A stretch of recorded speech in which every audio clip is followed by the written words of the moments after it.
Hey everybody, Brian Shannon here from alphatrends.net. Today is Friday, the 4th of October 2013. Let's take a look at the action in the markets this past week and take a look at some levels for the week ahead that'll be important. We obviously had a big news event this week, but when you look at price action, it didn't really affect too much. The S&P 500 was down 0.01%, the Nasdaq up about 0.5%, semiconductors up 1%, financials unchanged. Only the Dow really of the equity indexes was down 1.1%. We don't really pay too much attention to that. Gold get hit a little bit. But let's take a look at the action on the charts, and we can see here the S&P 500 is kind of flirting with this 50-day moving average. That's the green moving average. And really, the 50-day moving average hasn't meant a whole lot here this year. A lot of times it is a level of support, as we saw at this point. But then we saw breakdowns through it. So it's not a magic line where the buyers automatically show up.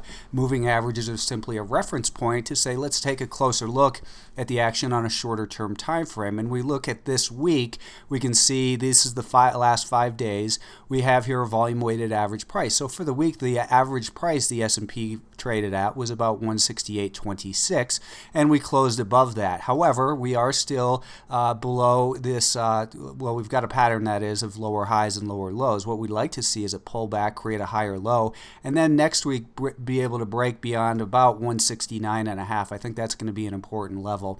We do still have the 5-day moving average, which is declining, but we came down to a level where we were supposed to find support if this market was going to continue higher, and that is the 61.8% retracement. Very similar to the moving average. It doesn't mean you automatically buy there, but obviously some people do. Shorts stop selling some of their positions when it gets to a 61.8% retracement. Longs stop taking profits a lot of times, and some sideline money comes in, and it often serves to act as a level where support is found, at least in the near term. So again, there's no magic to it, but we do have overall this market still under a little cloud of suspicion with a declining 5-day moving average. And again, it's going to be about 169.5 to about 170.25 that is the band of resistance that will need to be broken out to really have some conviction that this market is going to continue to exert its longer term uptrend, which is obviously still clearly in. We still have higher highs and higher lows on the weekly time frame, so you can't get panicked. Now, the financials have been the drag, obviously, as we had just seen. The financials for the week were down 1.1%, and they are down month to date, and you can see that they are starting to get left behind a little bit. I'm sorry, right here, that's the Dow actually. So they were flat for the week, I apologize. But you can see here that it's kind of a mess here on the daily chart. Now, technically we have higher high up till this point right here. We have this low, but we don't have a lower low. When we look at the weekly time frame, we're still clearly in an uptrend, and we've come and hit these levels where we were thinking that there's possibility of resistance. It doesn't mean the market is topped by any means, though. We still have rising 40-week or 200-day moving average. So when we look at it on a daily basis, it's kind of more sideways than anything. This has been an important level here at about $20.20 for much of the for the second and third quarter, really. And you can see that's where we have that 50-day moving average. What bothers me is we have a declining 50-day moving average. Now, that doesn't mean the market will fall, but that does say that we don't want to be looking to be buyers in here. Now, this retracement in here was led the S&P 500 down, and that it came to the 61.8% retracement down through it. It did recover, but even here on the intraday time frame, you can see the importance of that 2010 to $20.25. We're going to have to see it recover and get back above that level to have much confidence that this market can turn around. Right now, I think it's just too shaky to try to say that the worst is behind for these financials. Here, looking at a 10-minute time frame, again, we can see, here's the key level. I think this is the if we get a bounce up towards that level, I would expect us to pull back. I would actually hope that we pull back, create a nice higher low, and then maybe find some strength to break out beyond there.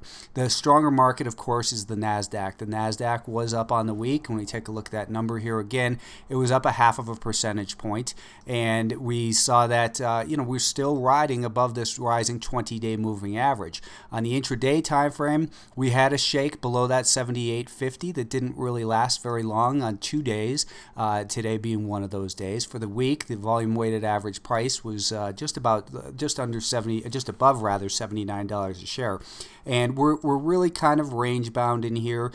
This week we did create a new high for the week, and obviously for the last decade or so, we're still in a solid uptrend on this weekly time frame, with this market stair-stepping higher, making a pattern of higher highs and higher lows. So we can't get bearish on it. If we were to break below 75 or so, perhaps this would turn into something that's a little bit longer term resistance, and then we get a deeper pullback. But there's zero evidence of that right now. We're just kind of going back and forth in this range within a primary uptrend. So we've got a lot of uncertainty with the government shutdown, but it's not translating into selling on average in the markets, and that's what pays us, is what is the market doing, not what's our opinion of what should be happening. The Russell 2000 did make an all-time high again this week here. So again, it's tough to be bearish when the Russell 2000 can make all-time highs. And we've got on the 10-minute time frame, we saw that the new highs up there didn't last very long, and we broke down below the 5-day moving average, but recaptured it today. So the more important level that we want to see hold next week will be about 105.5. If we can remain above 105.5, then you just can't get bearish. You have to say, I'm going to take it on a stock-by-stock basis, but I'm certainly not going to get bearish. This has been an area of prior resistance, which is holding a support at this level.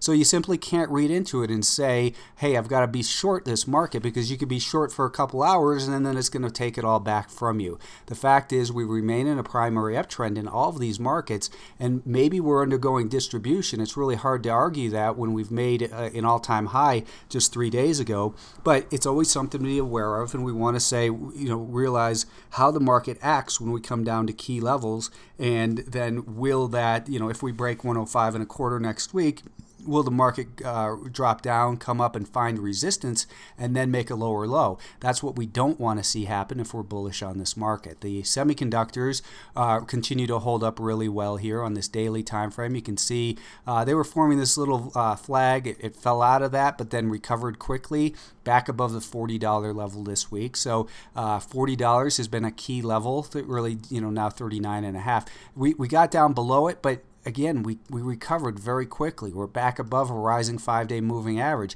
You just can't be bearish when the market is doing that. You can be bearish in your mind, but it doesn't certainly pay to be bearish from a standpoint of holding short positions. Let's talk about gold for a minute. I haven't spoken about that one in a while. It's still in a primary downtrend. And when we look at the weekly chart, this, again, from the 2008 lows to the highs we saw in 2011, we came close to the 2/3 retracement on the weekly. I wouldn't be surprised to see us continue to trickle down, perhaps even by year end, to test these lows in gold. So a lot of people are attracted to gold for whatever reason, but it's still in a primary downtrend, and we've got some important support now at about 123.5. Breaking below that might become a problem for gold. Bonds continued to kind of neutralize here a little bit this week, and we're still, again though, on the weekly time frame, we're still in a primary downtrend. So it doesn't look like a good environment for bonds to really stage a good rally from. We talked about Apple middle of the week. I was talking about a potential trade scenario in there, and that scenario was to be buying it above this high here, and then for subscribers at Alpha Trends, I was talking about raising the stop to 487.50. So we got stopped out of that from the swing trade perspective. On a day trade perspective, we got long right in here on Wednesday, the day that swing trade fired up in this area.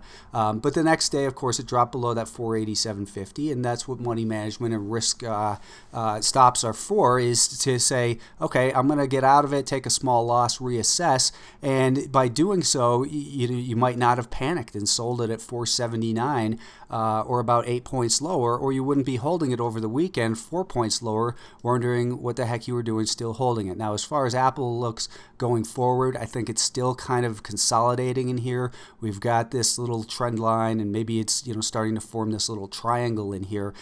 These levels, the highs for this week, are going to be important next week. If we can break above that 491.5 and hold above there for more than a half hour or so, I think that we could be back on track to the upside in Apple to go at least up towards maybe 505 or so. So do continue to keep an eye on that. But right now, there's no advantage to being a buyer in it, as it's just kind of going back and forth in here above and below this 5-day moving average. I just don't see the advantage to it right now. Shares of Tesla I had mentioned on StockTwits at the end of the day here. It's kind of interesting that this is the chart of the last 5 days, and Tesla got hit real hard obviously on Wednesday, and today, or I'm sorry, starting yesterday, it began a little bit of recovery and it was up today. Although Thursday it was still down on points basis, it started its little recovery, and today it was up $7.50, and it came almost precisely to the 5-day volume weighted average price, or the volume weighted average price for this past week. So the average price paid for Tesla this week is right around 181. So if you shorted it, obviously you're probably wondering if it's going to continue lower, or if you're long, is it going to continue higher? Well, this is that was an obvious thing, and maybe dumb thing to just say right there.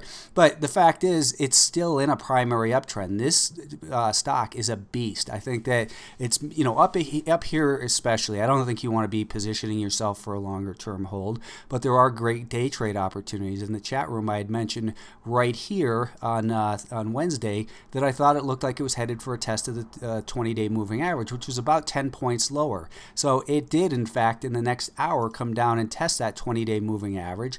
And today we saw that it maintained above this volume weighted average price almost the entire session and showed some decent gains. So it's a great short-term opportunity to trade this stock, but really positioning yourself now for a longer-term hold, I think you got to kind of be a little bit crazy to do that here. Maybe time will prove that I'm wrong, but it's certainly extended, and I would expect a lot more volatility going forward out of that one. A couple stocks we were involved in this week in Alpha Trends. We hit OPK right here, just perfect timing on that one. It had a big short position, and it looks like the shorts probably gave up some of their position this week, as it's got a nice longer term chart and really moved nicely. We actually got stopped out of it $9.70 today. MSI was one we had on our watch list last night, and I was telling subscribers in the chat room today that there was something about it just wasn't calling out to me. Someone was asking, should we buy it here now at 60.80? And I said, it's just not calling to me. I still think it's a good idea, and I'm not trying to say that I trade every stock that I mention on Alpha Trends. I don't expect anyone to trade all the stocks that I mention, and I certainly don't trade them all. I trade the ones that speak to me. This one didn't speak to me, but it still went on to be a decent winner for the day, and if you're in it, then I think for today that your stop probably goes right at about $60.75. UBNT was another one that we were talking about today. If it could get above the highs for the week, it did that and really just took off very nicely. Let's look at a 5-minute time frame. So if it got above this high right here, which it did, and it ran very nicely, we've got our stops. Actually, I think they were at a point where they just got hit right there at the end of the day. But nevertheless, it was up $2 intraday, and for day traders, it represented a great opportunity. One of the trades we got stopped out of prematurely this week was HSOL. We got involved right here as a swing trade, and I think we wrote it for about maybe up to about this level. I really don't remember. And we're stopped out of it. Got a nice move of about 10% or so, and it's continuing to move higher like a lot of the solars have. Perhaps my stop placement wasn't in the correct place. I always tell people that what I'm trying to do is help you get in at the right time, and then sell a little bit off initially when there's the ability for you to take some risk off, lower your position overall, and then ride the winner as much as you can based on higher highs and higher lows. And I'm not I often put the stops a little bit too tight, but I don't want to tell people what to do specifically. I want them to learn the process, and that's why I say, make the trade your own. And a lot of people are still, some of the subscribers are still holding it, whereas I haven't. So it's not about what I'm doing necessarily. That's not what I'm trying to do in Alpha Trends, is to create clone traders, but instead to to educate you on principles and say, here's what we're going to do, here's the reason. If you agree with it, you should take the trade. If you don't agree with it, then ask me questions or just ignore the trade. We did get involved in Boyd Gaming this week too, at $14.50. We had our stop down at $14.10, and we got stopped out of that one on Thursday. Boyd Gaming looked like it was going to get going here, but it came back in, so we got stopped out with a loss of about 40 cents in here. Now, there's a big short position in Boyd Gaming, and I really like the way this weekly chart looks, but if the initial entry doesn't provide that momentum and we come down and we get a hit on our stop, we've simply got to move to the sidelines and reassess what's happening here. So I think that next week, Boyd is going to be something that's we want to continue to keep an eye on, but it's going to need to settle down a little bit in here and show that it's not closing near its lows, and it's that it can hold on to the intraday gains, which so far it's not. The other stock I wanted to mention, because we had traded the last 2 weeks, was this Triple D. Triple D we had traded, like I said, in the last 2 weeks, I think right over in here, and then maybe it was over here on this day, and then we got stopped out with a gain. But this week, so that was maybe, I apologize, it was back probably here and I think in here.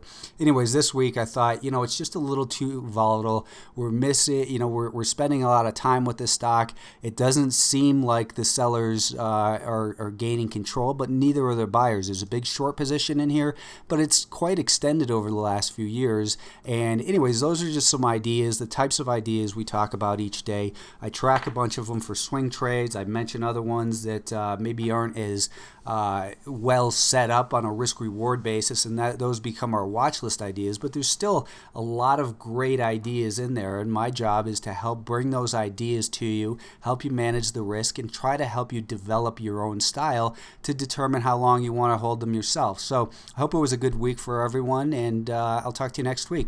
Have a good weekend.